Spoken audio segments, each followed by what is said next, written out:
In this tutorial, you'll learn how to use device groups to manage user group access and policy configurations for multiple devices at once.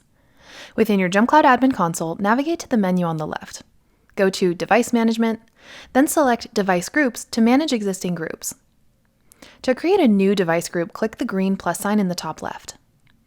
A configuration panel will slide in from the right, allowing you to start building your new device group. The first tab is the Details tab. This is where you can set the device group name and description. For example, I'm going to create a device group called Windows Devices.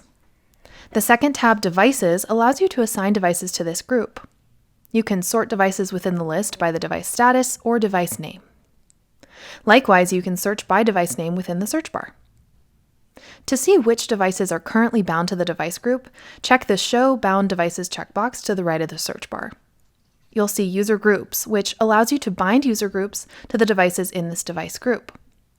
This is primarily for shared system environments, DevOps use cases, or departmental needs such as reception or accounting. Note that adding a user group to a device group will allow all users within that user group to access all devices bound to the device group.